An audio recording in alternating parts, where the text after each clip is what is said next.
China was referred to as the sick man of Asia because it was easily conquered.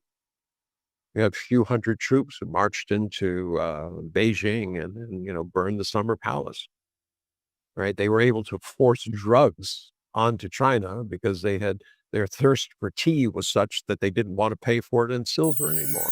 So they dehumanized everybody, took what they wanted, killed.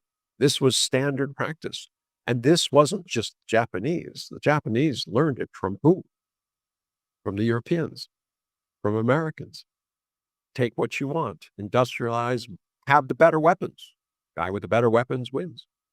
So what China was showing to the world is that it is capable of defending itself, that it will not be taken over by a bunch of drug runners who are intent on delivering poison to their people, nor will it be subjugated by some sort of imperial doctrine, whether it's from Japan or America, that will make their people subservient, make them less than human.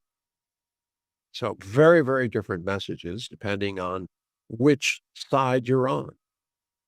Clearly, being here, I covered the parade in Guangdong, so I had the opportunity to talk to people down there. I live in Beijing. I've been talking to people here, and I can tell you that there's nobody who isn't proud of the fact that they will no longer be subjugated. And this is transferring into a lot more confidence. I mean, on one side, Beijing said no to Donald Trump, and there's nothing he can do about it.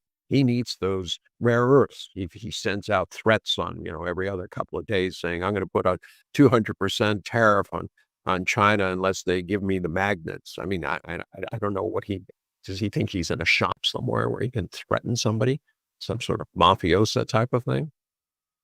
But the fact is he doesn't have the rare earths, and it would take 10 to 15 years in order to create the processing facilities at the purity levels that would be necessary for commercial consumption. So he's over a barrel with them. So that was something of first, where China stood up and said, no, we're not going to be pushed around.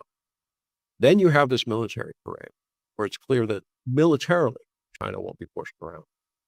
So right now, many Chinese people feel that they're more secure than they have. Is the economy here perfect? No, not by far. These tariffs are affecting the whole global environment. GDP, as it goes down, Chinese businesses suffer, as do businesses around the world, and including the United States. I mean,